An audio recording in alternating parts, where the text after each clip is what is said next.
¿Qué hace, Licam?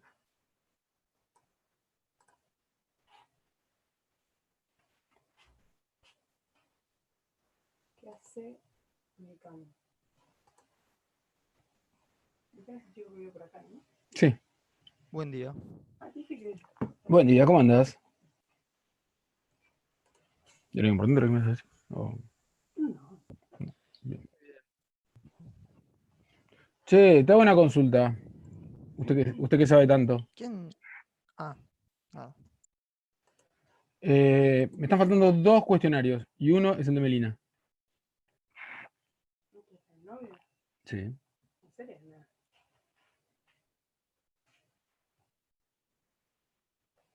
¿Te fuiste a consultar? Te vuelvo el mate. ¿Vive con ella? No sé tanto. No, está todo mal. Vive con un docente. ¿Sabes que tengo el micrófono abierto todo el tiempo ahora, no? ¿Qué de malo, viejo? Ah, Escuché. ¿escuchaste todo? Poco a poco. ¿Qué tiene de malo?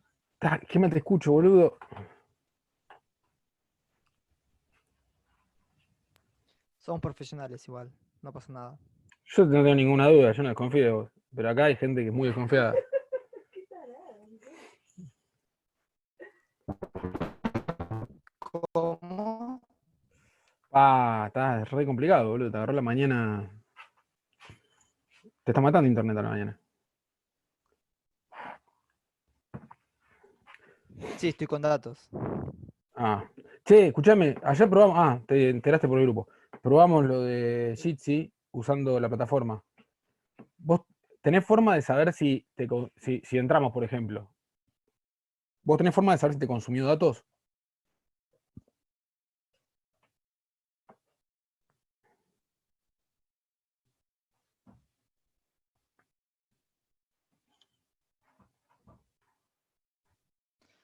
Mira, creo que me están dando muy mal. Pero sí, puedo saber.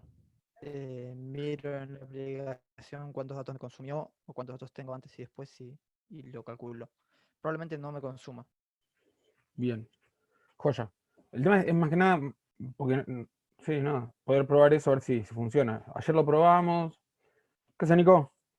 Ayer lo probamos, intentamos. Hola, O sea, ¿cómo andás? bien. Funciona bastante bien. Ayer le contaba a Licán que ayer probamos. La otra vez usé datos para descargar y no me consumí nada. Perfecto. Ayer usamos Jitsi. ¿Cómo están? ¿Todo días, Martina? No sé quién está al habla. Buen día. O ambos. Buen día. Hola. ¿Cómo va? Le decía recién a los chicos que estaba hablando con Licán que ayer probamos Jitsi a través de Petco para hacer lo mismo y funciona en principio bastante bien. Tal vez habría que tomar la mano porque es levemente distinto y sería una forma de que no consuma datos. Lo que pasa es que deberíamos tener que probar si, si parece que Licán tiene más problemas de los habituales. Tendríamos que probar a ver si no consume realmente datos. Porque el único inconveniente que tiene la plataforma por ahora es que no puede grabar las sesiones. Entonces las estoy grabando. Lo que probamos ayer fue que yo las grabe usando un software aparte, que es el OBS, de manera tal de grabar pantalla. Pero bueno, la calidad es distinta, tiene algunos otros problemas. Pero tal vez sería la forma para evitar consumir datos.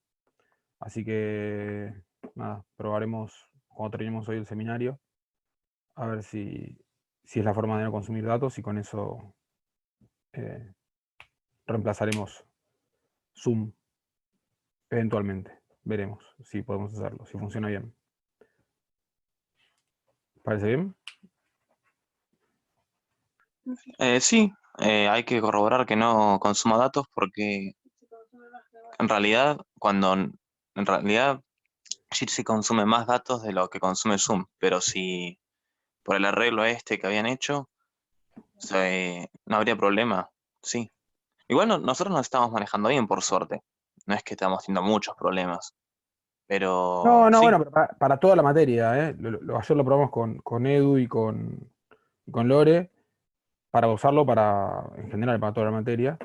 Y sí, la diferencia con Zoom es que al ser dominio edu.ar, se supone que está convenido que no consume datos. Entonces, como metieron Jitsi a través de Petco, tal vez funcione ese convenio y no consume datos realmente. claro, claro. Vamos a ver. Bueno, ¿quién está faltando? A ver. 1, 2, 3, 4, 5, 6, 7. Está faltando Melina Buen día. y Daniela. ¿Cómo andás, Gonzalo? ¿Todo bien vos? Bien. Hola, buen día. Ahí va Melina. Buen día, ¿cómo andás, Vero? Falta Daniela y estamos. Le damos unos minutos más. Mientras le cuento a todo el resto. ¿Se acuerdan el último problema de la guía pasada? Que creo que lo resolvió Vero, si no recuerdo mal. El de la RNASA. Sí, ¿Sí? ¿Lo tienen presente? sí, sí. Bien, que no me acuerdo quién, no sé si no fuiste vos, Gonza, que mandó el paper de la RNASA termoresistente. Ah, sí. ¿Sí? Sí, ¿Alguien leyó el paper? no. No. Oh, bueno, les cuento. Nada, el paper un poco lo leí por arriba. Lo que cuenta habla más que nada de cuáles son las condiciones necesarias para recuperar la actividad de RNAsA. O sea, hasta cuánto resiste, pero no la temperatura de funcionamiento, sino hasta cuánto resiste. Entonces lo que dice es que la ponen a 120 grados durante 20 minutos y eso se lo banca, dependiendo de cómo la baja esa temperatura de vuelta, ¿no? No necesariamente se lo banca, si la baja de cualquier manera. Pero en principio la actividad la miren siempre a temperatura ambiente. No es que la hacen laburar a 120 grados, que era un poco la duda que teníamos, si no recuerdo mal. ¿Está bien? Tengo la ventaja de que como nadie lo leyó, puedo decir cualquier cosa. Eh, Claro, pero el problema que teníamos no era que no llegaba a desnaturalizarse. ¿No era ese el problema? El problema era, si yo no recuerdo mal ahora, era que le daban un tratamiento de calor que desnaturalizaba las DNAsas, desnaturalizaba las RNAsas, y después le bajaban la temperatura porque las RNAsas volvían a su conformación nativa y funcionaban, y las DNAsas no. Entonces era la forma que tenías de purificar RNAsas de DNAsas, para poder tener una solución de RNAsas para usar en una muestra y poder eliminar los RNA. Era una forma muy económica y muy simple de purificar RNAsas de DNAsas. ¿Por qué? Utilizando esta ventaja, que es que la RNAsa a altas temperaturas no se desnaturaliza definitivamente, sino que se desnaturaliza momentáneamente, pierde su conformación, y cuando le baja la temperatura la retoma, recupera la conformación nativa. Ese es el problema original. El planteo que se había hecho en su momento era que estaba este trabajo que hablaba de que la proteína podía aguantar el funcionamiento, o sea, lo que no quedaba claro era si lo que aguantaba era temperaturas altas o si aguantaba el funcionamiento a temperaturas altas. Y lo que yo pude leer más o menos por arriba en el paper es que lo que hace es aguantar la temperatura alta, muy alta. De hecho lo ponen en autoclave. Y también altas presiones. Y después cuando lo bajan a temperatura ambiente recupera funcionamiento. Y prueban varias condiciones distintas. En principio, por lo que pude leer en el paper, es eso. Denme 30 segundos y arrancamos.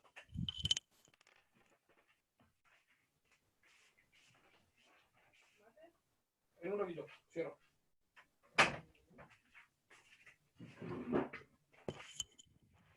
Muy bien. Antes de comenzar, les cuento algo.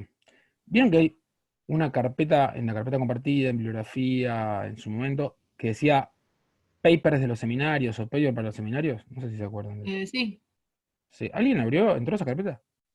yo estaba mirando ahora el trabajo de Priones, Ajá, pero hoy, hoy. ahora, Perfecto. recién. el porqué de esa carpeta, y lo traigo a colación en este seminario porque justamente están esos trabajos que están buenos, es que en esa carpeta lo que hay son papers, muchos los originales, de donde salen los problemas. Y a veces dan respuesta o completan o dan más información a los problemas que vamos viendo. Y está para ser navegada, nada más que eso, ¿sí? Profe, No, me distraje, no vi quién habló. yo todavía. Tobias. Sí. ¿Esos papers no eran para hacer después un trabajo al final de la materia? Hay dos carpetas. Una que es seminario, ahí te digo bien cómo es el nombre, para no decir cualquier pavada, pero son carpetas distintas. Ah, está bien, está bien, está bien. Perdón. Ah, Salud. Salud. uno estornuda y ya lo empiezan a mirar mal. Sí, A no ver. importa ahora. Terrible. Che, en la carpeta compartida, dentro de bibliografía, hay una carpeta que se Bien. llama Papers de los problemas. En esa hay unos cuantos seminarios, y ahora voy a agregar este que me mandaron de la RNASA, unos cuantos seminarios que son, perdón, seminarios, unos cuantos ¿Eso papers, dónde está? vuelvo para atrás. En su momento le compartí una carpeta de Google Drive, apenas empezamos la cursada. Cuando Y si la todavía, borré porque tenía mi Google Drive. cuando todavía íbamos a la facultad. Eh, Está dentro de esa carpeta. Puedo ver si la puedo subir directamente al Petco, así ya queda igual. Lo que pasa es que tiene todos los Ay, libros, sí, tiene ¿la todo, podés subir? es bastante pesada, porque tiene Sí, libros, tiene todo, pero puedo intentar subirla. Y hay un montón de papers que están vinculados de una forma u otra a los problemas que hacemos. Hay que ir viendo cuál con cuál, ¿no? ¿y yo qué? A ver, acá tengo Daniela. Sí, podés subir solo el link. Si no, podés subir solo el link a Petco, eso está bueno.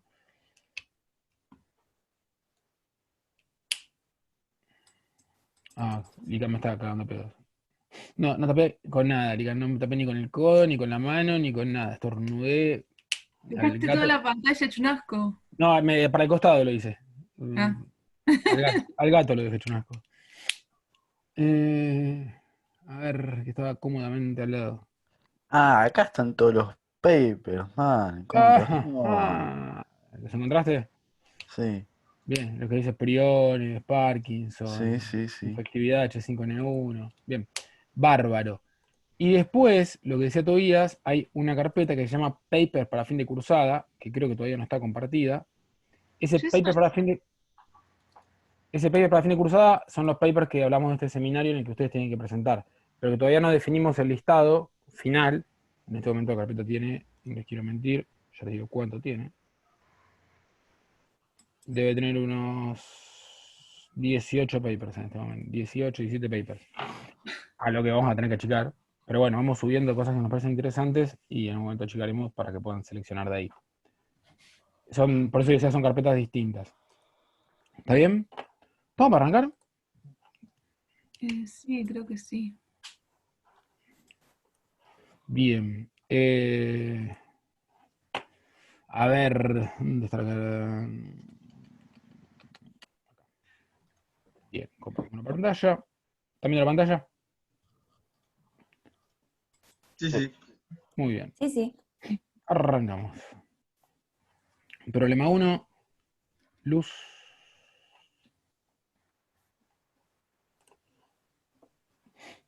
Te escuchamos.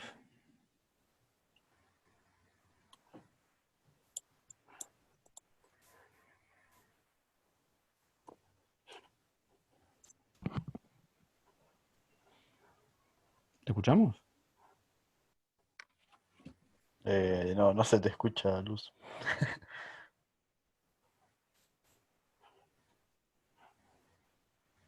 ¿Qué pasó? ¿La perdimos? Me parece que sí, porque no se ve lista. No sé. Ahí en el chat me había preguntado si se Sí. escucha. Dijimos que no.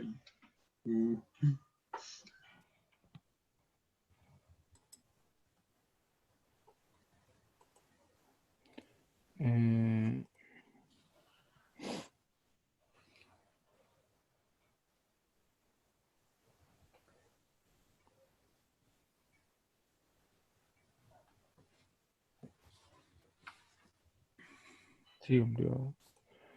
A ver. Si ¿Dónde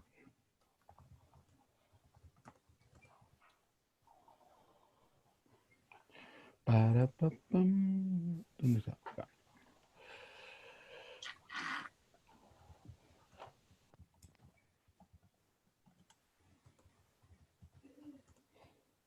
Estoy preguntando si arrancamos y la dejamos de oyente o si tenemos alguna chance de escucharla.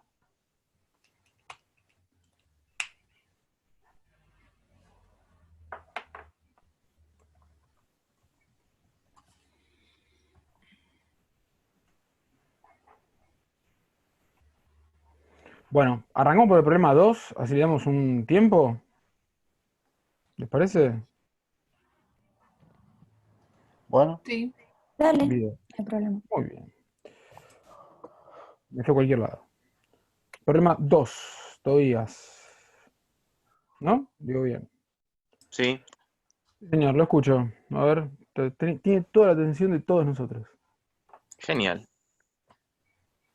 La aldolasa es una proteína homo-oligomérica, soluble, de localización citoplasmática, con función bioquímica de enzima, presente en casi todos los organismos.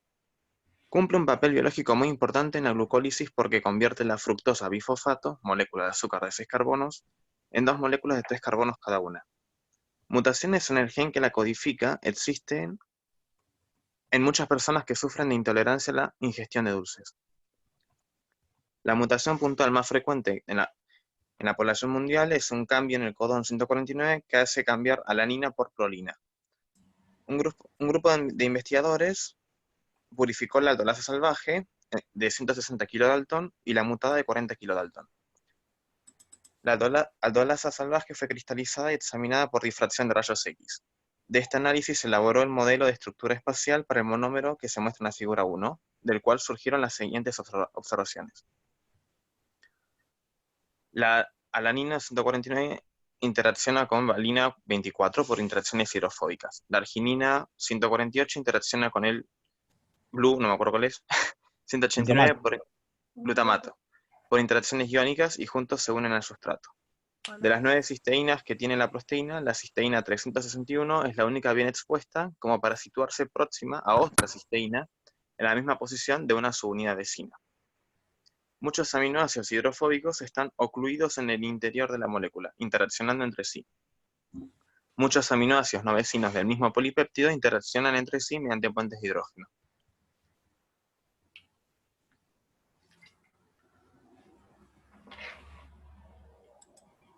Además, con ambas proteínas se realizaron los siguientes experimentos por separado. Fueron tratados con urea y luego analizados por métodos físico-químicos para evaluar el grado de plegado. Fueron sometidas a electroforesis en geles de poliacrilamida, beige, con SDS y urea, con o sin beta-mercaptoetanol, MSH. Fueron incubadas a distintas temperaturas en presencia de fructosa bifosfato para medir su actividad enzimática. Y están los 3 gráficos. Sigue. ¿Pasamos a las preguntas? Sí. Dale. Después abro todo para ver el tercero. Dale. ¿Cuántas subunidades tienen las moléculas de proteína salvaje nativa y las de mutada nativa? Yo puse, la proteína salvaje tiene 2 subunidades iguales, unidas por elementos un puente disulfuro, y la mutada posee una subunidad. B. ¿Por qué la urea provocó los... Tranquilo. ¿Todo el resto puso lo mismo? yo puse que tiene 4 de 40. Sí, yo también. 4. ¿Por qué pusiste 2, Tobías? No sé. Un puente disulfuro por cada una, 2 subunidades. Yo también puse 2 unidades, pero digamos, como dijo Tobías. 2 unidades con un puente disulfuro. ¿Y cuánto pesan cada subunidad?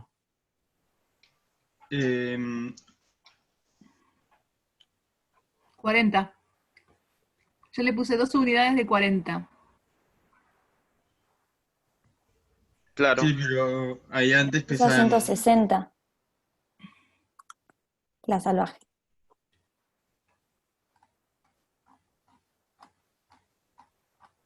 Yo no voy a. Los escucho, pero expongan sus argumentos entre ustedes. No me voy a meter ahora. Como en en la electrosis de acrilamida, aparece sin el beta-mercaptoetanol, que pesa 80 kilodalton. Entonces uno podría pensar que son dos subunidades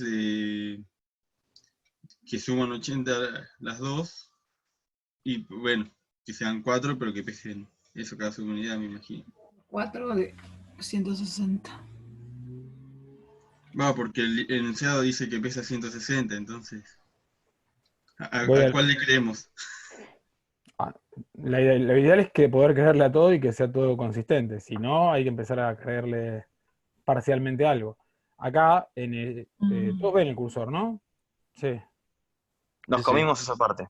Acá, donde marqué, dice un grupo de investigadores purificó la base salvaje Wild Type de 160 kilodalton. Y la Sí, mutada de 40 kilodalton. El dato de 160 kilodalton que recién daba. Sí, se nos pasó por alto del peso total de la salvaje. Bien.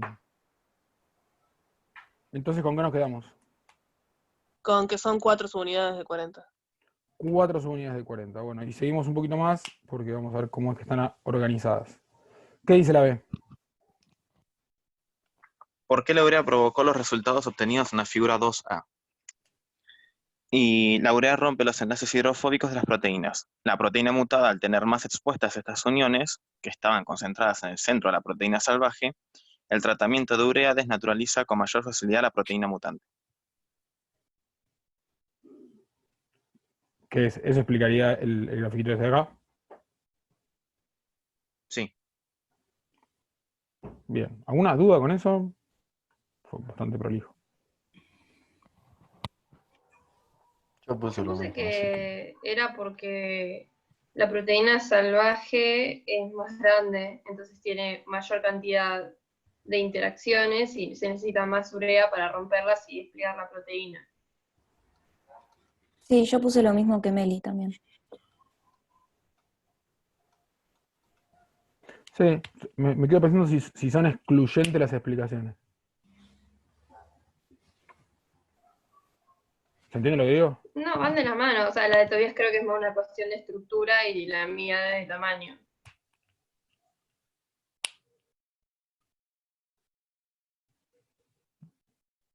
¿Estamos de acuerdo? Digamos, de hecho, la salvaje respecto a de la mutante tiene esta conformación de 4 subunidades todas juntas y unidas que, como dice Mel, le deben conferir cierta estabilidad frente a la urea.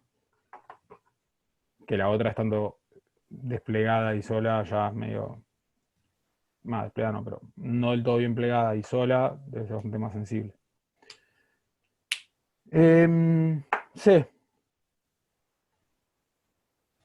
Proponga un modelo de estructura tridimensional posible al estilo de la figura 1, pero para la proteína mutada que muestre las posiciones aminoácidas resaltadas en la figura 1 y que sea compatible con los resultados de los experimentos.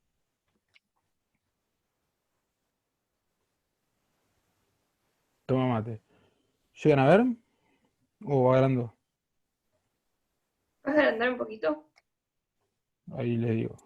Lo voy a intentar. No me deja. Agrando todo excepto la imagen. A ver. ¿Ahí? Sí, ahí va. y ahí Sí, ahí va. se ve mejor. Bien. Y leo lo que está escrito. Ah, pues yo me quedé sin enunciado. Sí. A pesar de que se hayan roto las uniones Val-alanina, la zona del centro activo conserva cierto parecido con la original porque esta enzima presenta un mínimo de actividad catalítica. Bien. El reemplazo que se daba. Yo ya no tengo el enunciado por acá a mano y no me puedo acordar el número de aminoácidos. ¿Era este 149, no? Sí. Sí. Bien. Yo ¿Alguien puse tiene que algún la comentario? prolina. Yo puse que la prolina modificaba l- la estructura secundaria y hace que el glutamato y la arginina no estén tan juntos, por lo que no son tan eficientes. Claro, yo agregué que la modificación que hace la prolina también hace un impedimento para que las cisteínas no puedan unirse a las otras subunidades. O sea, que impide el puente hidrógeno. Perdón, el puente disulfuro. Claro, el puente de sulfuro. Bien. ¿Algo más? Es verdad que algo de actividad hay, así que en un punto el citoactivo de alguna forma tiene que... Para mí, yo puse como que linealizaba la proteína, porque no estaba, la modificación no estaba en el punto catalítico, digamos.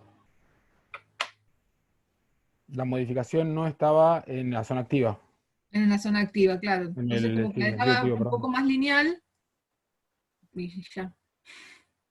Bien. Yo puse Ahora, algo parecido a lo de Gonza, ujú.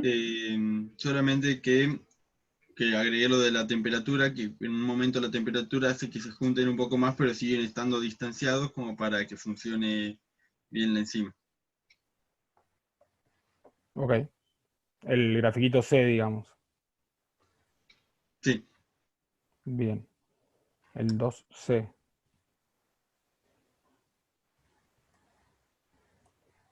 Lo que una de las cosas que sí podemos asegurar, esperen porque yo estoy acá, es que en el caso de la mutante, una de las cosas que se pierde, que creo que lo dijo Melina, es el tema de la disponibilidad de la cisteína para permitir el puente disulfuro, ¿no? Digo, esta proteína que está conformada por 4 polipéptidos se unen digamos, de a pares por puentes disulfuros y luego esos pares se unen entre sí por uniones distintas de puentes disulfuros. Esa sería nuestra estructura cuaternaria de la proteína salvaje. ¿Estamos de acuerdo en eso, no? ¿O perdí a alguien en el camino? Sí. ¿Sí? Y la mutante no puede, digamos, todas las subunidades quedan independientemente de entre sí, ¿no? De hecho, no hay subunidades. Los polipéptidos quedan todos separados y no se pueden unir. Eso habla de que las cisteínas estas que están dando este puente disulfuro para conformar una unión de subunidades, por alguna razón dejan de tener disponibilidad para poder conformar ese puente. Eso lo vemos. Es este espacio de acá, que está vacío, digamos, ¿no? ¿Sí? Sí. Eso lo dijo Mary, es importante resaltarlo. ¿Seguimos? Dale. Si vengo muy lento, me dicen y ¿Me escucha ahora? apretamos Hola. el acelerador. Sí, se te Ahí se escucha. te escucha bajito, pero sí. Bajito, pero se te escucha. ¿Querés, volvemos al 1? ¿Te Bueno, animás dale. con...? Dale, vamos con ese audio. Te escuchamos. A ver, al ser lineales, los cromosomas de las células eucariotas sufren un acortamiento progresivo cada vez que duplican su ADN. Este acortamiento es contrarrestado en algunos tipos celulares en activa división por la actividad de la enzima llamada telomerasa. Las proteínas de la telomerasa, la proteína de la telomerasa está formada por 5 tipos de subunidades distintas: A, B, C, D y E, cada uno de ellos codificado por un gen distinto. Cada molécula de telomerasa tiene una A, una B, 2C, 2D y 2C, es decir, 8 polipéptidos en total. La figura 1 muestra una electroforesis en gel de polioxilamida con SDS de la telomerasa pura, teñida con azul de Comasi, un colorante que solo tiene polipéptidos. El patrón de bandos observado es el mismo con o sin tratamiento previo con beta-mercaptoetanol.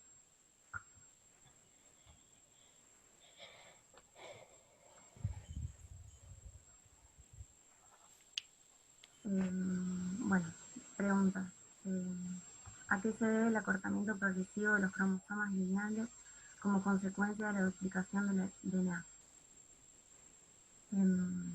Yo puse, El acortamiento progresivo de los cromosomas debido a la replicación del DNA se debe a que al final de la hebra discontinua, el último primer de RNA no puede ser reemplazado por la DNA, la polimerasa, y ser unido con el fragmento casátil del ácido. Porque la enzima requiere para polimerizar un extremo libre hidroxilo. De esta forma, la replicación se perdería de forma progresiva en las últimas secuencias de la hebra. Bueno, ahí.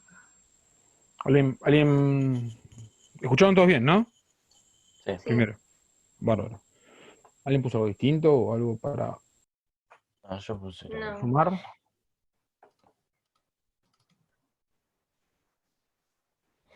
Yo encontré que No. la telomerasa en las células somáticas maduras es reprimida. Por eso después de cada replicación se van acortando los telómeros Claro. hasta llegar a la muerte de las células.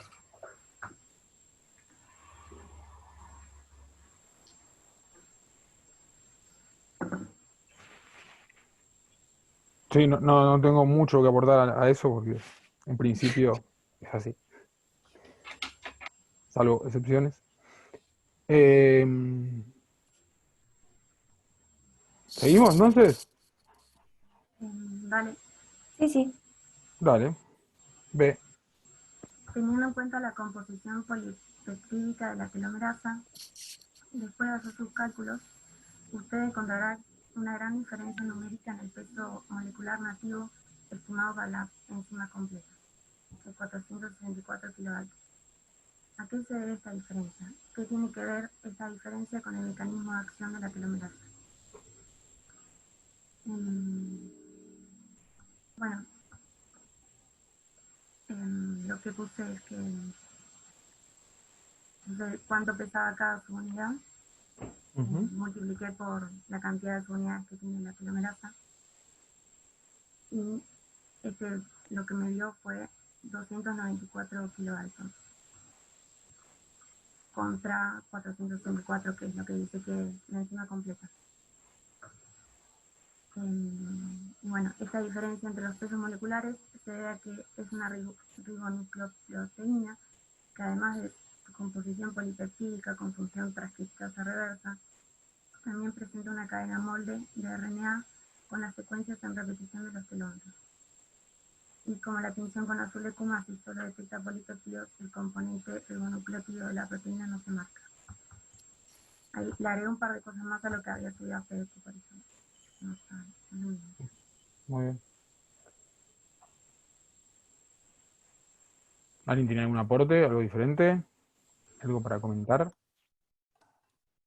¿Algo que No, no se yo puse lo entienda? mismo.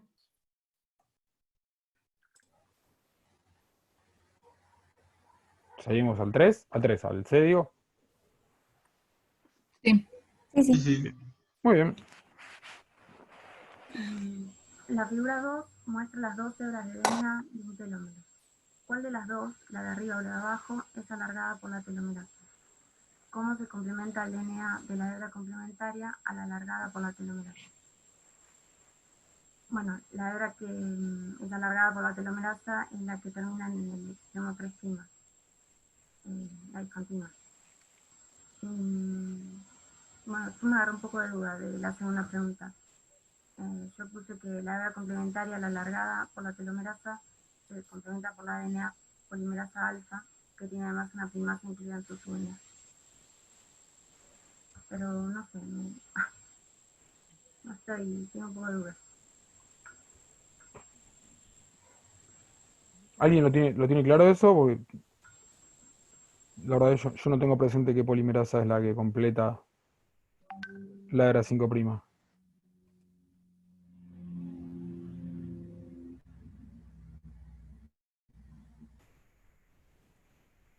¿Por qué es la 3'? Yo puse al contrario, que es la 5. No, porque la telomerasa funciona en sentido 5'3'. Arriba no podría alargarla. Ah, había entendido mal el ejercicio. ¿Eso está claro? Hay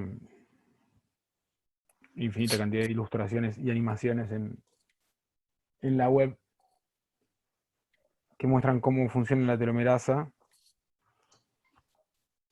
Entonces, ¿el primer lo pone la misma polimerasa? Digo, como tiene Eso es lo que yo no tengo. Yo en mi recuerdo al menos tenía la idea de que la telomerasa completaba la 3' hasta cierto punto y después lo que se agregaba era una primasa, se agregaba el primer, se completaba la polimerización en la hebra complementaria y después se reemplazaba el primer de RNA por DNA. Como Como siempre, digamos. siempre. Exactamente, como siempre. Yo lo tenía de esa forma, pero si encontraron algo distinto, bienvenido.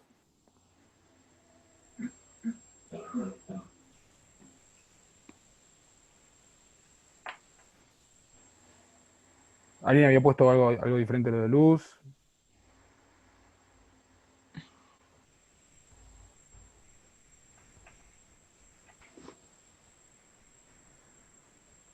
Entiendo que no.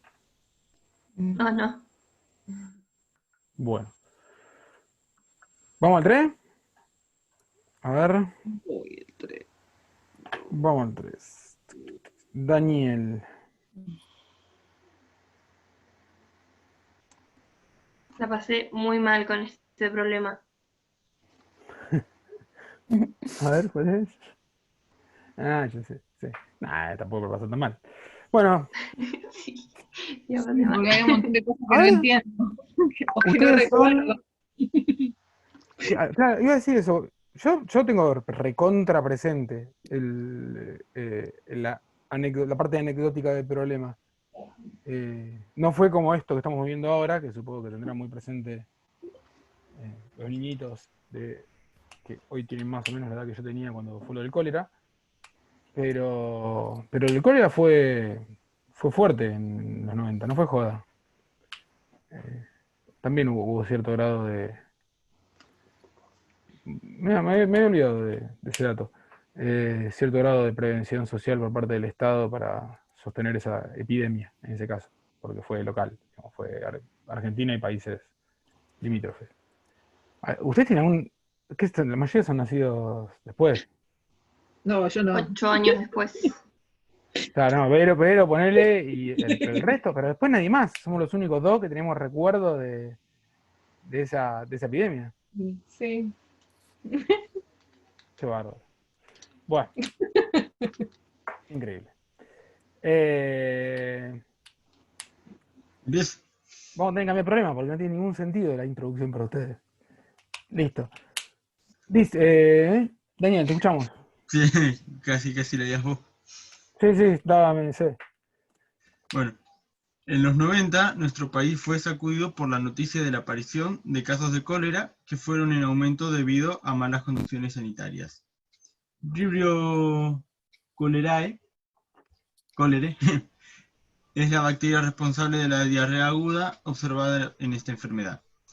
El aislamiento y la caracterización de la misma data del siglo antepasado. El aislamiento y caracterización de la data del siglo antepasado.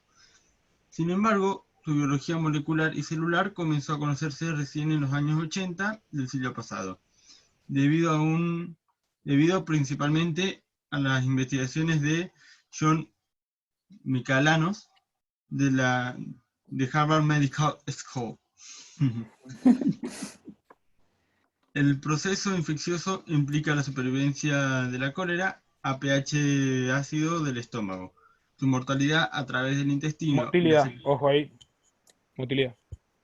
No, mortalidad porque... motilidad, sí, perdón. Repito.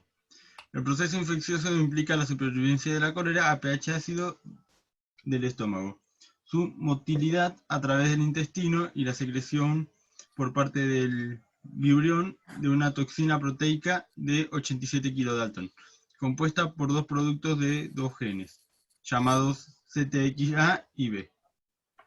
El producto de CTXA es un polipéptido de 27 kilodalton y el de CTXB uno de 12 kilodalton.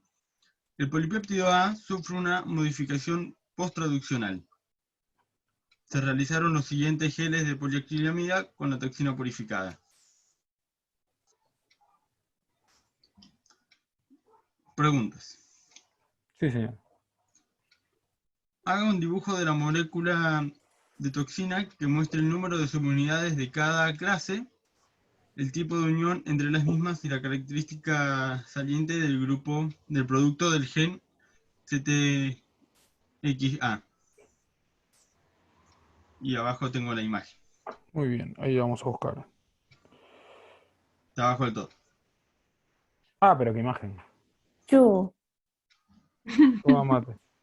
Después del dibujo que hizo Luz de los dominios, me inspiré a hacer un curso de Paint. Bien, bien. No, Bueno, bastante elaborado. como se puede ver, bueno, en la imagen y por las cuentas, porque la única forma que me dio que tiene que haber 5 subunidades del CTXB y la CTXA antes del producto post-traduccional es una única subunidad, pero luego son 2 subunidades como muestra el examen de posacrilamida, el examen de poliacrilamida, que cuando se usa el beta-mercaptoetanol se eliminan los puentes disulfuro y presenta que tiene, digamos, 2 partes. O sea, tiene dos Ahora vamos a los geles entonces, ya que están viendo los geles, ¿no? Sí. Sí. Los geles, perfecto. Sí, sí. ¿Nos explicás de izquierda a derecha la información de cada gel? Porque me distraje un toque al no tenerlos en imagen. Bueno, ¿Qué veo en este? en el primero se puede ver que está, bueno, indica el pH en el que está, se ven los cátodos, negativo y positivo, y dónde se sembró. En este no se agregó ninguna reacción estilo S10 o beta-mercaptoetanol. Y bueno, sirve para responder lo que viene después. en la pregunta C. ¿Este? En ese se puede apreciar que se agregó el reactivo IS10. Y bueno, marca el peso molecular. Bien. ¿Y acá cómo interpretás este peso molecular? Ya habiendo visto la estructura que vos presentaste, ¿no? Bueno, el C10 rompe los enlaces que no son covalentes. Entonces, uno podría pensar que son las subunidades de 12 kilodalton y la de 27. Bien. Ya. O sea, vengo acá abajo, el dibujito que vos hiciste, y serían estas de 12. Sí. ¿No? Y la todo 22. esto. Sí, exactamente. 22 más 5. Bien, porque lo que estarían rompiendo son estas uniones de acá, las no covalentes. Un comentario aparte muy simpático, me mata lo de la marca registrada. Sí. No sé Sí, si yo lo lo iba a notaron acá decir. en un costadito. Muy bueno. Entonces, hay que usar Creative Commons. Bueno, ¿cómo sigue esto? Y bueno, después al agregar con S10 y el beta-mercaptanol, se rompen los enlaces disulfuro, separando las 2 subunidades que están en el producto post-traduccional del CTXA. Que son estas dos. O sea, Sí. esto que está acá se rompe y quedan esta de 22 y esta de 5, que es lo que habíamos mostrado abajo. Una pregunta. ¿El grosor de las Bueno. líneas? ¿El grosor de las líneas estaría como también indicando un poco las cantidades? ¿Podríamos decir eso? ¿Qué opinas, Daniel? Yo opino que sí, se concentra más donde más queda, pero... En el gráfico lo insinúa, sí, parecería como que estarías cuantificando. La realidad es que no es tan fácil cuantificar por el grosor de líneas. Si bien se listo. hace, no es la mejor forma de cuantificar. O te puede dar alguna información, no necesariamente mantiene la proporcionalidad. Te escuchamos, Daniel. Bueno, al B. ¿Cuántos aminoácidos tiene la toxina aproximadamente? Dato peso molecular del aminoácido, 110 Dalton. Bueno, hice la famosa regla de 3 simple, dándome 791 aminoácidos. ¿Alguien algo distinto? No, no. Muy bien. Bien, sé sumar. Ahora, si hiciste regla de 3, imagino que multiplicaste y dividiste, no sumaste. Multipliqué, sí. Más difícil todavía. Dudas, porque qué sé yo, yo te hice regla de 3 y después hice sumar, ya no estoy seguro que hiciste. ¿Cómo sigue el problema enlace? ¿De qué signo es la carga eléctrica neta de la toxina a pH 7? ¿Cómo se modificará su carga neta y actividad biológica a pH 12? Bueno, como muestra en el gráfico la banda A, como se mantiene alejado del cátodo de misma carga, o sea, positivo, me adelanté, pienso que es positiva, ya que se mantiene alejada del cátodo positivo y se mantiene más cercano al cátodo negativo. Y el pH en carga 12, la carga neta va a ser más negativa, o más bien menos positiva, y esa es mi respuesta. Creo que no lo terminé de escribir. ¿Alguien puso algo más? ¿O algo distinto? Ahí.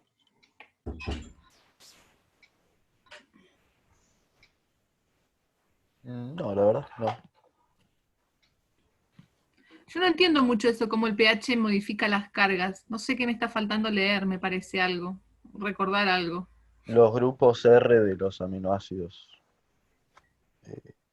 No, pero más allá de cualquier molécula, digamos, que En líneas generales, o sea, la Sí. base química. la base química me estaría faltando. Por si te interesa, nosotros lo vimos en química biológica y en el Leninger lo explican muy bien. Bueno, voy a mirar. Lican pone, el grado de disociación de los protones depende del pH.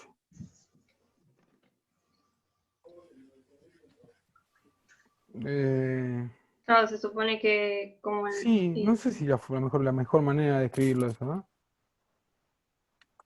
¿No es que a mayor pH se va a desprotonar? Es que en realidad el pH es eso, es el menos logaritmo de la concentración de los protones. Se podría explicar por parte de que, por la actividad buffer que tienen los aminoácidos y también su grupo R. Sí, básicamente, sí, totalmente.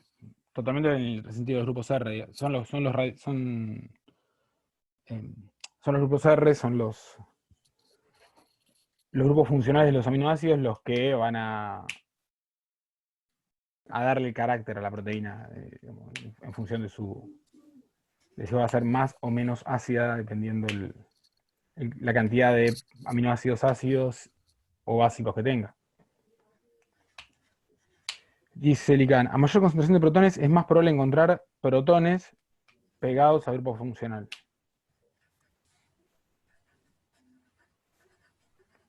Estás hablando de la proteína. Porque Yo tengo... está bien, lo que está, a ver si puedo seguir la línea de razonamiento de Lican. Lo que estás pensando es en lo que sería el pKa del R de ese aminoácido.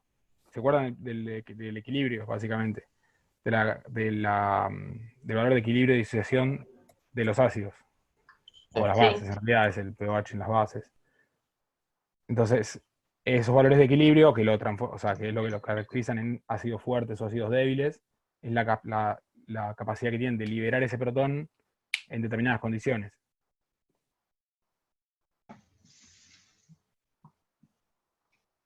Yo tengo acá el PowerPoint de Sati, rememorando esas cosas. de pH. Si querés verlo, después te lo ¿Lo querés mando por mail.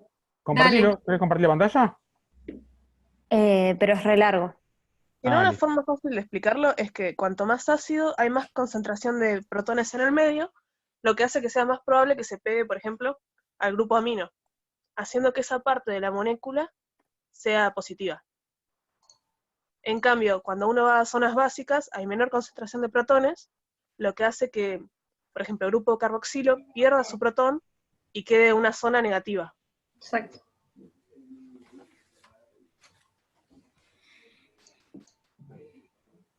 Está bueno entenderlo más que nada con el tema de la actividad buffer que tienen los aminoácidos o los grupos R para entender eso. Dice Irican que se le cayó la conexión. Sí, F, no entendí lo de Daniel que ponen F. Es un meme, nada. No lo tomes, no lo tomes.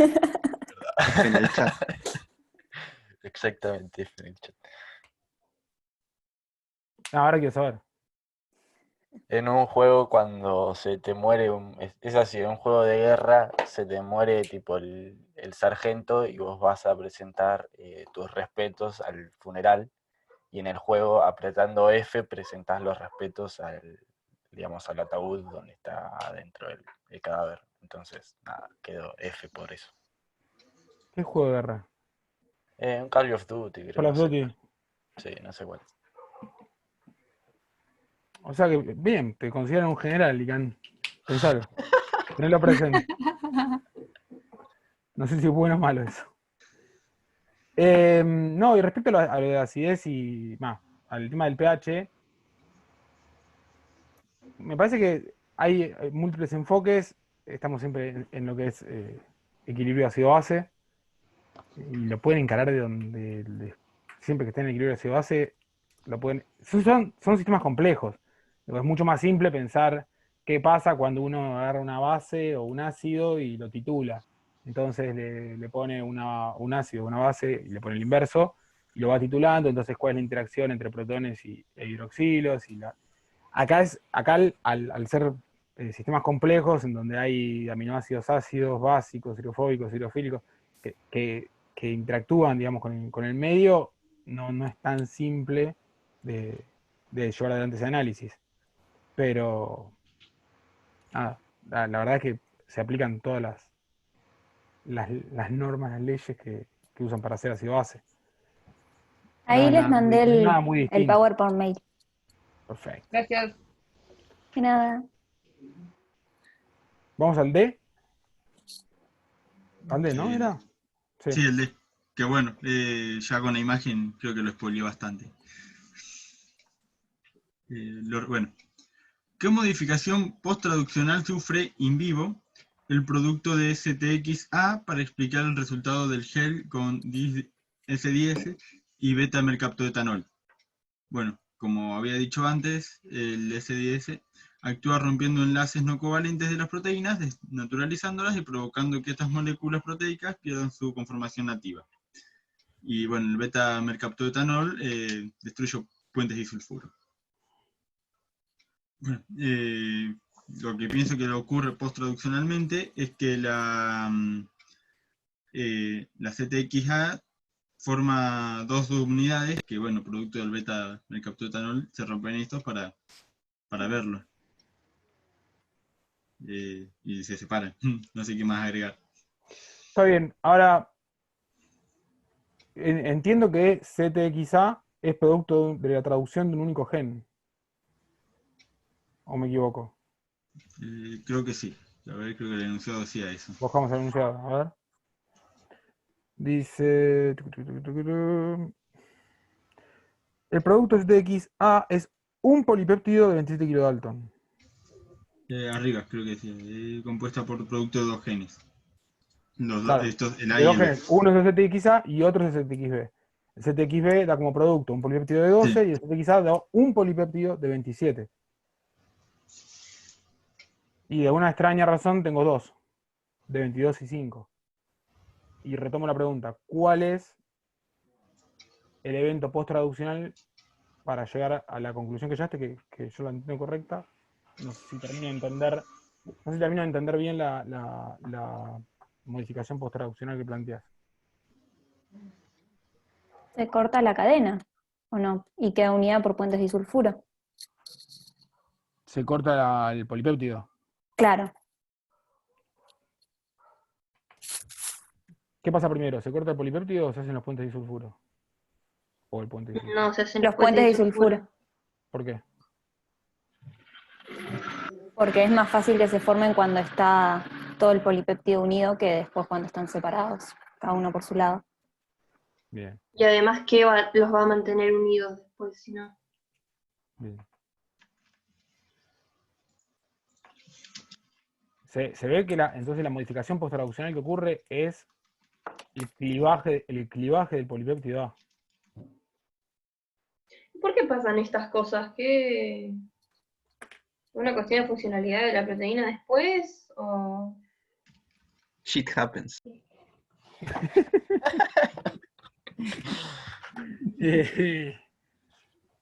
Como... Creo que la explicación más parsimoniosa es, pasa porque funciona, básicamente. Si no funcionara no pasa, o en todo caso pasa, pero no te das cuenta. No tengo la más pálida idea por qué pasan. Esto creo que en un momento lo habíamos hablado. Lo que podemos encontrar, o al menos por lo menos a mí me sorprende muchísimo, me sigue sorprendiendo, es la diversidad de mecanismos, la diversidad de morfotipos. Digamos, lo generado producto de los millones de años de evolución en cuestión de diversidad, sobre todo a nivel molecular, es impresionante, es inconmensurable. Y tenés todo. Básicamente te vas a encontrar con sistemas recontracomplejos que no entendés por qué son como son. Y son porque en un punto están siendo acotados por los caminos evolutivos que fueron recorriendo esos grupos. A veces se resuelve como se puede resolver. Y tal vez no es la mejor forma de resolver, pero resuelve. No sé si se entiende lo que quiero plantear con eso. Sí, sí. Muy, muy buen texto de divulgación para discutir esa idea de se resuelve con lo que hay. Stephen Jay Gould, ¿lo tienen presente? ¿Saben de quién hablo? La verdad es que no lo tengo fichado. Apareció en Los Simpsons más de una vez. ¿Cómo se llama? Stephen Jay Gould. Es uno de los biólogos evolutivos, un paleontólogo probablemente el más importante contemporáneo. Murió en el 2002, si no recuerdo mal. ¿2002 o 12? No, 2002. 2002, bien. Pero Stephen está un nombre.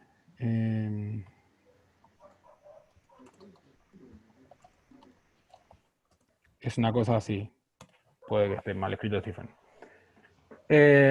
Bueno, nada, tiene grandes, es muy prolífico como autor, tiene muchísimos libros, tiene en particular muchos libros de relatos breves, y hay uno que bueno, le da el nombre al título del libro, pero es uno de los relatos, que se llama El pulgar del panda. ¿Lo escucharon hablar una vez? Sí.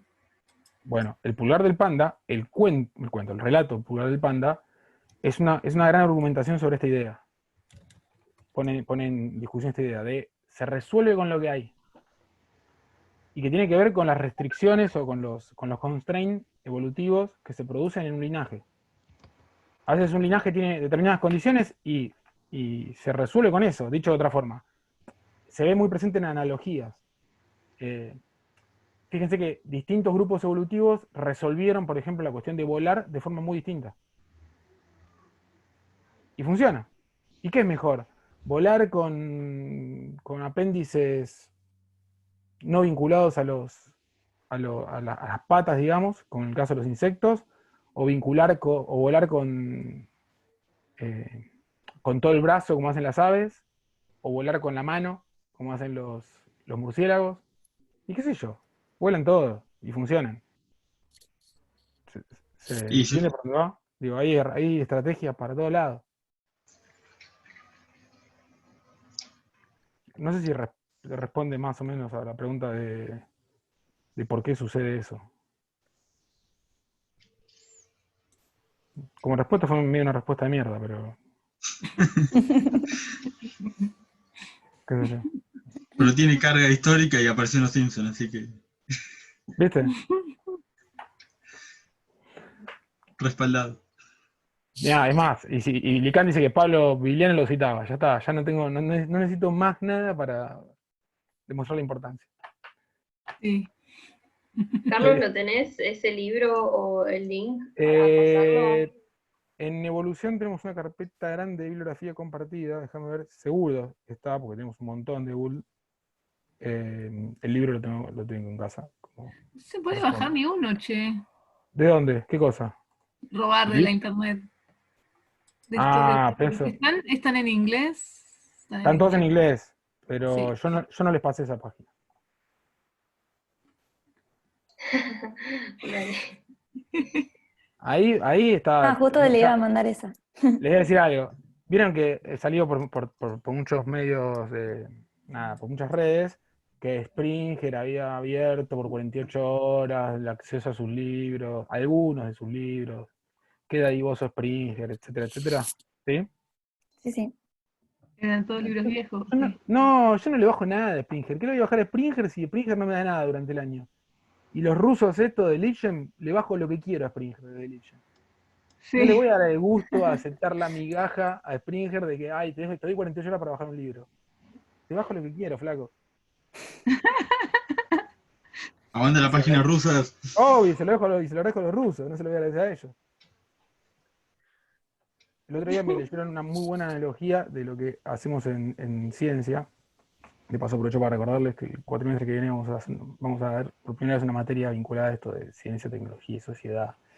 Pero me leyó una analogía muy, muy simpática de qué es lo que se hace en ciencia con productores de, como si fuera un tambo, ¿no? Digamos, producir papers equivalente a producir leche. Muy simpático, después si me acuerdo se los mando por correo, porque era una muy buena analogía. Y ahora, mientras le estoy contando eso, estoy buscando el libro de Gould. A ver, divulgación. Stephen Jay Gould. Acá, que les dije el puro de panda, ¿no? Sí.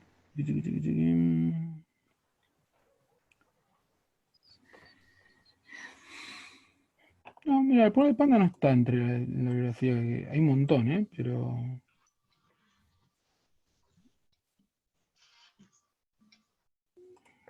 Bueno, lo voy a buscar, lo voy a subir y lo voy a subir ya a la Biblia, de paso. Bueno, me voy a mandar las dos cosas también. Junto con esa analogía, mando el puro de panda.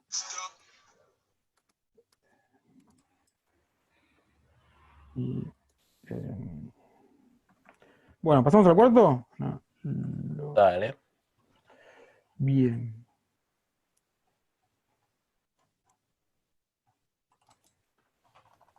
¿Arranco? Sí, me fui a cualquier lado yo. Quería buscar el foro Gonzalo. Sí, señor. Dice, en las neuronas de algunos mamíferos que presentan síntomas neurológicos severos se ha encontrado una proteína de 30 kilodalton llamado PRS que tiende a formar agregados insolubles. A esta proteína se le atribuyen la causa de la enfermedad y propiedades infecciosas, ya que una pequeña cantidad, teóricamente de una sola molécula, en una neurona puede desencadenar un daño importante como resultado de una propagación de la identidad molecular infectada. Y además, porque la enfermedad puede ser contagiosa. Curiosamente, en neuronas no infectadas existe una proteína de función desconocida con idéntica secuencia de aminoácidos y las mismas modificaciones covalente, co y post-traduccionales llamada PRC, pero que ni es insoluble ni es infectiva. Un dato interesante es que la ausencia total de la proteína normal PRS por ausencia del gen no provoca una enfermedad y hasta protege contra el riesgo de contraerla vía infección por PRS. Por otra parte, personas con ciertas mutaciones puntuales en el gen PRS, como por ejemplo la causa del cambio de glutamato en la posición 200 por glicina o el cambio de prolina en la posición 202 por leucina, o no sé qué aminoácido es ese. Sí, pero 102. Tienen tendencia a desarrollar espontáneamente los síntomas neurológicos sin estar infectados. Estudios in vitro con las proteínas purificadas demostraron que, además de la insolubilidad e infectividad PRS y PRC difieren en su comportamiento frente a proteasas. Además, si se mezcla 1 microgramo de PRS infectiva y resistente a proteasa con 5 microgramos de PRC, la mezcla se vuelve tan infectiva y resistente a proteasas como 6 microgramos de PRS, signo de exclamación, signo de exclamación. A partir de las evidencias mencionadas, deduzca. A. ¿A qué características estructurales de estas proteínas se ven las diferentes propiedades observadas entre PRC y PRS en cuanto a su solubilidad y resistencia a proteasas? Yo puse, bueno, más o menos lo que decía arriba, de la modificación estructural se ve un proceso de plegamiento proteico a nivel estructura secundaria, lo que modifica la estructura terciaria. La proteína deja de ser globular y posee una estructura fibrosa, y no me dejaba poner un cuadrito que estaba en Wikipedia, que si querés poner prión y buscar en Wikipedia, que como que engloba más general. Ah, sí, estaba bueno ese cuadrito. Yo lo vi también. Que más o menos compara las características de las proteínas en base a... Lo quiero ver.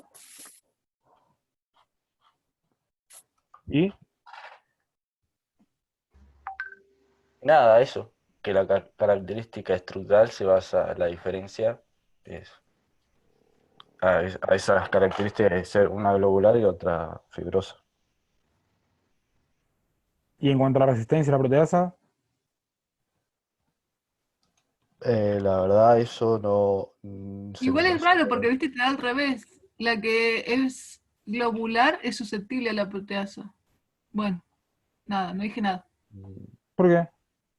Porque si la proteasa es para cortar... si la proteasa es para destruir proteínas globulares, a la plana no le va a hacer nada. Se me hacía que la plana era más fácil de... Claro, se me ocurre eso, que haya Sí. tipo un tipo de proteasa para globulares. Pero bueno.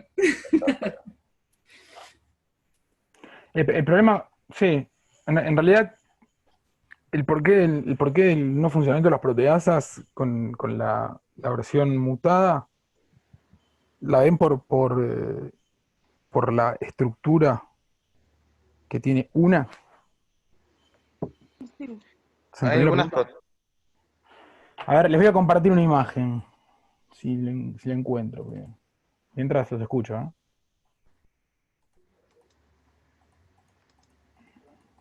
Bueno, Hay yo algunas bien... Opa, disculpa. Habla Corcho, habla. No, habla Corcho. Yo había encontrado en un paper que decía que las proteasas se veían interrumpidas por el agregado de proteína, o sea, en vez de que sea un monómero proteico, que fuera un agregado de proteínas, estos le dan mayor resistencia a las proteasas, porque tienen un bloqueo con los... estaba en el paper, entonces ahí ahora se los paso. ¿Están viendo esto? ¿Están viendo el paper? Sí. Sí. Ven que dice modelo tridimensional de la estructura de PRPSC. Este paper es uno de los papers que tienen en la carpeta que dice paper de los problemas. Donde están las láminas beta, perdón, sí, dije las láminas beta, y las beta hélice. Y lo que forman, el tema es lo que está bien lo que está diciendo Daniel, que es que lo que forma es, dije bien Daniel, ¿no? Sí. Sí, listo. Lo que forman estos monómeros es que se empiezan a apilar y empiezan a formar unos agregados que encima son insolubles y muy hidrofóbicos en su interior, y que es básicamente el impedimento, o sea, el área de impedimento de las proteasas de ingreso es la capacidad que tiene de apilamiento y de agregado, y agregamiento.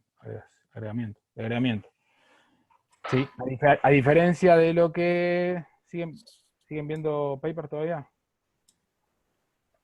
¿Tienen Sí. colores ahora? A diferencia de lo que podría llegar a ser la proteína original, la PRPC, que digamos, no tiene esa estructura, sino que tiene una estructura diferente y que no se agrega. Su función es otra. No sé si se llega. Ahí va. El tema de cuál es la función original de PRPC, al menos hasta este paper creo que es 2017, se le encuentran múltiples funciones en distintos órganos. En particular, en neuronas, una de las funciones que le encuentran primordial es el anclaje de las células de Schwann. Y eso hace que cuando no está,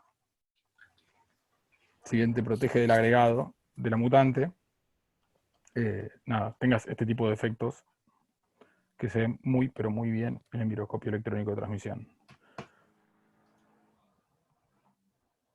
Volvemos al problema. Ambos Dale. papers los tienen en... Sí, yo la verdad hice este ejercicio medio así nomás porque no tenía idea de los papers, así que... Y es complejo, por eso Sí, voy a tener que los ponerme suman, a ver. porque es complejo, no porque sea complejo en sí, sino porque tiene un montón de información por fuera del Sí, problema tal mismo. cual. Bien, Bueno, la B dice, ¿qué características deben tener en común las PRS mutadas y las PRC mutadas y PRS para explicar la existencia de la enfermedad neurológica de origen genético? Y yo puse que contenga, bueno, tienen la misma secuencia polipeptídica y ¿la la misma? dinámica, sí, Idéntica. sí. Y la dinámica de plegamiento debe ser semejante, ya que, bueno, van a presentar características parecidas. ¿Alguien puso algo distinto? Yo puse un gen mutante. ¿Cómo? Yo le puse un gen mutante, que debe tener... Una debe tener el gen mutante. La mutada debe tener un gen... Como dice el enunciado. Sí, como dice el enunciado. Bien, por las dudas. Ok. Como dice el enunciado en esta parte. Sí. Personas con ciertos mutaciones. Está bien. Bien. Yo agregué nomás, o sea, lo mismo que Gonza, pero agregué que tiene mayor proporción de láminas beta, que es también otro dato de Wikipedia. Sí, no solo láminas beta. Dije mayor ¿Algo más? proporción. Sí, pero no solo, digo, tiene una particularidad también que aparecen beta hélices, que son hélices como las alfa, pero en sentido inverso. Esa cosa tridimensional que uno no puede imaginarse como una hélice puede funcionar en sentido inverso, pero lo hace. Son hélices en sentido inverso de las alfa, se llama beta. La estructura es completamente distinta. Esas pequeñas mutaciones lo que hacen es que la estructura terciaria de la proteína sea muy distinta, la nativa de la no nativa, a tal punto de que la nativa no se agrega, cumple una determinada función, esto que veníamos hablando, de hecho cumple múltiples funciones, y la mutada no puede cumplir esa función, y no solo no cumple esa función, sino que se agrega. Pero aparte de agregarse, hace algo más, que es la que viene en la parte de la pregunta. Sí. Que dice, ¿qué propiedad adicional debe tener PRS para explicar la propagación de daño que causa in vivo y la transformación de PRC en los experimentos in vitro? ¿Cree usted que PRS y PRC son capaces de interaccionar entre sí in vitro e in vivo? Yo puse debe tener la capacidad de distorsionar la estructura terciaria, ya sea por ataques, óxido de reducción, radicales, etc., de las demás proteínas mediante algún mecanismo. Y Sí. puse sí, porque... Bueno, sí, porque siempre está bueno afirmar. Sí, cuando decís de las demás proteínas, ¿haces referencia a alguna proteína en particular? O... y creo que Todas. debería tener un nicho especial. O sea, no Bárbaro, me comparto. ¿Cuál? La verdad es que no tengo idea. Capaz que... ¿Alguien? Yo le puse que tenía la posibilidad de atravesar la membrana plasmática. Sí, ¿Qué le puse eso? Sí, bueno. Claro, porque tiene la propagación del daño. Claro. Sí, yo lo estoy pensando en, perdón, lo estoy pensando en in vitro. Primero lo estoy pensando en in vitro para después pensarlo in vivo. En in vitro... Del daño que causa in vivo. ¿Hay alguno de los papers que yo no leí que dice algo relacionado? Sí. Okay. De hecho, Sí, ¿se acuerdan? Algo hablamos. No, si yo, a ver, yo con Prione, no es que yo ni hice nada con Prione, no tengo nada. La única idea que tengo es de haber leído estos trabajos. Ahora, ¿se acuerdan que hablamos algo de proteínas chaperonas? Sí. ¿Qué son proteínas chaperonas? Proteínas que llevan dentro la proteína, digamos, desnaturalizada, que la lleva para un lugar seguro para que se desnaturalice después. ¿No son proteínas que ayudan al plegamiento de otras proteínas? Fue una explicación un poco más formal que la anterior. Sí, sí, que creo que apuntó lo mismo lo que no sé quién fue la que habló antes, pero sí, creo que apuntaron los dos a lo mismo, pero es esa idea. Son proteínas que lo que hacen es ayudar a que las proteínas tengan determinado plegamiento. Esto que hablamos la vez pasada de, bueno, yo tengo un mínimo de energía, pero ese mínimo de energía es local. No necesariamente tiene que ser el mínimo de energía el mínimo absoluto. Entonces yo puedo querer determinada conformación de la proteína y para eso requiero, si la dejo plegarse espontáneamente, va a alcanzar determinado mínimo. Y ese mínimo que va a alcanzar, esa conformación que tiene un mínimo de energía, no es la conformación que yo necesito en ese contexto, en ese ambiente. Es otra. Entonces lo que hago, o lo que hace la célula en realidad, es tener determinadas proteínas que lo que hacen es dar ciertas condiciones de entorno para que esa proteína se pliegue alcanzando un mínimo que no es el que alcanzaría espontáneamente. ¿Se entiende? Digamos, es un plegamiento preferencial, por decirlo de alguna forma. Lo que pasa con los priones es en un punto relativamente análogo. O sea, la presencia de esta versión mutada del gen, no solo, alguien anotó algo en el chat y no lo tengo abierto, no solo es un problema para sí mismo, sino que para esa proteína, sino que esa misma proteína funciona como, por decirlo de alguna manera, como chaperona en el plegamiento de las nativas. ¿Sí? Entonces modifica a las proteínas que se hayan plegado correctamente, y esas proteínas que se hayan plegado correctamente toman la conformación de la proteína mutada, sin ser mutada. No sé si se llega a entender. Sí, sí. A ver, voy a poner la esquemita. Sí, nosotros también lo encaramos desde el lado del prión, de que es una proteína mutada que anda mutando a todas las otras como sí misma. La pregunta es, Cambia la está terciaria para que está sea bueno eso. Cuando decís lo de anda mutando las otras, en un punto sí. ¿A qué nivel? en estructura terciaria, porque la cadena Por eso, polipeptídica no la podría cambiar. no la modifica, eso está bueno, es pensar en cómo está modificando la estructura terciaria del polipéptido sin tocar la estructura primaria. ¿Se entiende? O sea, que si bien es un cambio, no es una mutación. ¿Se ve la sutileza de eso? Sí. Sí, sí. Ah, qué boludo. Yo quise ponerle lo que mandó Licani y le dejé pegado el esquemita, entonces me daba que no existía la página. Entonces, lo que tenemos es esta idea similar a lo que sería una chaperona. Ahí está, mira, súper lindo el esquemita. Voy a compartir el esquemita que mandó Lican, que tiene un poco esa idea.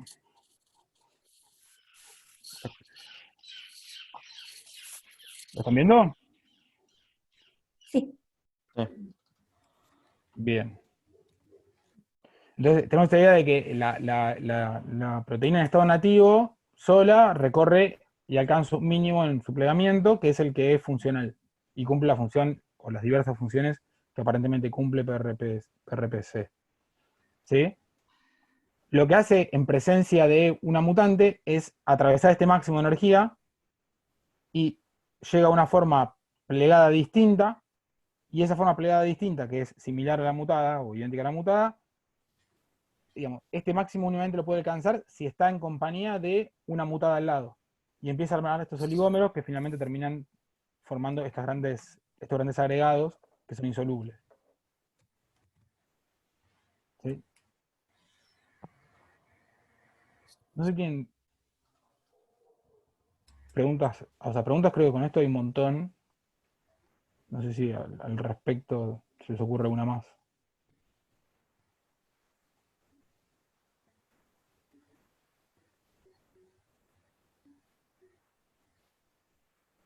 Perdón, ¿qué dijimos entonces de la resistencia a proteasas? Medio que me perdí ahí. Si vos tuvieras, en principio, si vos tuvieras la posibilidad de tener un polipéptido solo, aislado, ¿sí? De la versión mutada, no sé si es o no susceptible a proteasas. Pero la realidad es que, en general, el mutado inmediatamente lo que hace es oligomerizarse, hace estos agregados enormes e insolubles, Mm, ¿sí? Y es en esos agregados en los que la proteasa no puede entrar. claro. Entonces O no hay sea que es forma. una cuestión estérica. Y genera una, sí, y te diría de hidrofobicidad también. Claro. Son estos grandes agregados los que hacen imposible, digamos, que las proteasas ingresen. En Ok. cambio, el estado nativo no se oligomeriza, no trabaja de forma, o sea, no se agrega. El estado Claro. nativo lo que hace es trabaja solo. Perfecto, La gracias. conformación terciaria y cuaternaria en este caso, es muy distinta del estado nativo, del plegamiento nativo, del plegamiento mutado. Ahora, el plegamiento mutado es inducido o ayudado en el caso de que la secuencia no sea la secuencia mutada, para que vaya al plegamiento incorrecto, tiene que ser ayudado por una secuencia mutada o por una secuencia no mutada pero mal plegada. ¿Sí? Perfecto. Bien. ¿Vamos? Vamos al D. Espera que vuelvo a la pantalla que teníamos antes.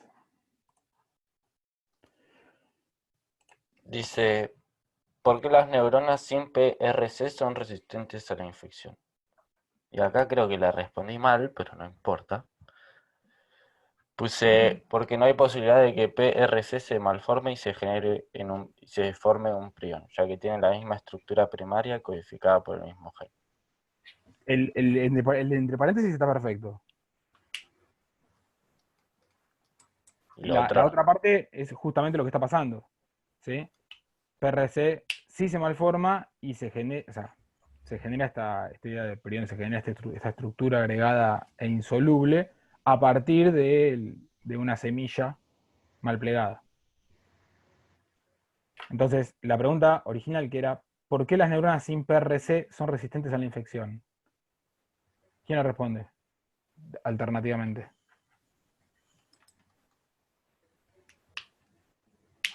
Yo le puse que como no habían PRC, no había posibilidad de que se transformen en PRS, entonces no se iban a infectar, básicamente. O sea, puede ingresar la versión mutada o una versión mal plegada, pero como no tiene a nadie a quien plegar mal, claro. Claro. no se puede agregar con nada, no puede generar agregados, o son agregados pequeños y un par de versiones nada más, y listo, eso es todo. Lo que está bien, lo que estaba viendo en el trabajo ese que les mostraba antes, que está bueno, porque un poco hay varios, digamos, cuando se empezaron a probar algunas cosas para ver de qué manera solucionar estos agregados y solucionar este tipo de patologías, una de las alternativas fue esta. Bueno, entonces hay que eliminar PRC. Eliminamos PRC y ya está. Y dejan de estar estos agregados, dejan de generarse nuevos agregados. Pero la realidad es que el problema con PRC es que aparentemente tiene múltiples funciones y que la inexistencia de PRC es verdad que no se generan los agregados, pero también trae problemas distintos por falta del producto original, nativo. Entonces tampoco es en principio no sería un enfoque que solucionaría el problema. Sería una solución al estilo Trump con inyectarte desinfectante. Digamos, en donde solucionás el problema de los priones, pero bueno, te generan otros. Claro. Había visto ahora no encuentro el paper donde lo decía, pero que modificaba la PRC por una PCR, uno de estos, pero de menor tamaño, menor cantidad de aminoácidos, pero todavía está en prueba. ¿Modificando el nativo? Sí, para que no sea reconocido por el otro y siga cumpliendo su función. Está bueno, o sea, que el otro no pueda, o sea, no le funcione como chaperona, no lo pueda desplegar, por decirlo de alguna forma. Exacto. Está bueno. Si lo tenés por ahí, mándalo. Sí, lo estoy buscando. Dale. Bueno, en principio hasta acá llegaba el seminario. Es cortito. El que viene, no. Bien, no es cortito. Así que prepárense. A ver, no te creo. No, el que viene no es cortito. No, encima los problemas son largos. Así que Ay, con mucho- no. Qué bueno, vamos. sí, Bien, sí. bien ahí. ¿No vas a dar 2 semanas para hacerlo? No, una. Pucha. Bueno, lo intenté. Sí, sí, es importante. 12 páginas, pará. ¿Viste? Yo te dije lo largo. No me ¿Qué? querés creer. Es largo, es largo. 8. Lo bueno que les puedo decir es que a partir de acá, todos los seminarios que quedan son largos. Vamos, bien. Nada, y con este ya está. No sé si tienen dudas del anterior. No, son un montón de puntos. ¿Pudiste corregir los seminarios anteriores? Fui corrigiendo a preguntas sueltas. El 1 me está costando más porque están en los Word. El seminario 2 fui corrigiendo preguntas sueltas. Más sueltas nos fui avanzando preguntas. O sea, le fui corrigiendo preguntas a todos. Y hasta ahí llegué. El anterior no lo toqué todavía. Pero voy a intentar hacerlo esta semana. Estoy un poco disperso, no sé si les pasa a ustedes. Me está costando Sí. concentrarme en casi todo. Sí, tal cual. Está difícil el tema. Che, Este es el de ácidos nucleicos 2, ¿cierto? es el de ácidos El que nucleicos el que viene. Ok. Exactamente. Sí. Me gustaría, ya que tenemos unos minutos de más, sobre todo, no sé quién tiene la posibilidad estábamos hablando, no sé si llegan a escuchar todos, antes de que cuando se fueran sumando a la sala, está la posibilidad de pasar a Jitsi vía Petco, y eso nos permitiría no tener consumo de datos. Pero para eso, digamos, el único problema que tiene por ahora, que le encontramos, o el problema más grave, es que no lo podríamos grabar directamente desde Jitsi y tendríamos que utilizar un programa tipo grabapantalla, como el OBS.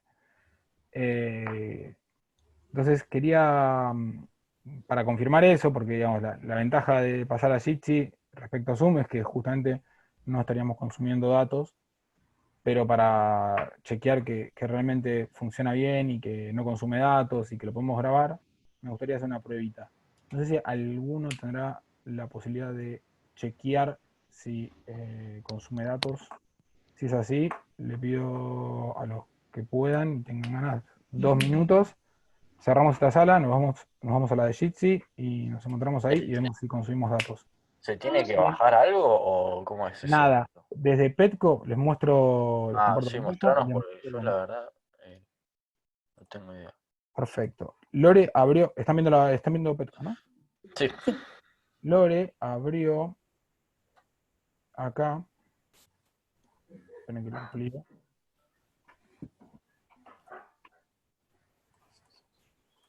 Bien. En la parte de teóricas, Sí. ¿ven que hay un prueba Jitsi? Sí. Bien, entran al prueba Jitsi. Y una vez que están en el prueba Jitsi, acceder. Eso les va a abrir una Ahí sesión. va. Ahora me va a empezar a decir que está todo mal, porque como estoy usando, porque estoy usando el otro micrófono, y bueno, está cerrado. Ahí Pero, está. listo, acá se unió Gonzalo, por ejemplo. ¿Sí? Es muy similar. Ahora esto va a ser un caos. Voy a cerrar la sala, Gonzalo, porque si no vamos a estar con los dos juntos. Y no Ok. Pero entiendo que es muy similar, así que la idea es probar a ver si realmente no tiene consumo de datos. Y si no tiene consumo de datos, bueno, usarlo. Carlos, ¿sabes que entré a Petco para cargar el cuestionario de Sí. proteínas Sí. y está cerrado? Sí, los cuestionarios yo los voy a volver a abrir ahora, pero los Ok. puedo, si me deja, porque no sé si me va a dejar. Porque era hasta las 14, o sea, yo me confié que era hasta las 14, ¿o no? Eso fue el primero. En general, todos los seminarios se cierran. Lo que pasa es que la diferencia con la tarea, digamos, con el primer seminario tenía un horario de cierre que era a las 8 de la mañana, que es cuando se habilita la suba al foro. Claro. La subida al foro. La diferencia con el cuestionario es que el cuestionario yo no puedo. En tareas vos podías seguir subiendo después, no pasaba nada. Lo único que a mí me parecía que habían subido la tarea fuera de hora. Y listo, pero no pasaba más que eso. En cambio, en cuestionario, si yo le pongo un horario, aparentemente lo cierra y queda cerrado. No te deja subir más nada. Ok. Voy a ver si lo puedo reabrir y para que lo puedan subir.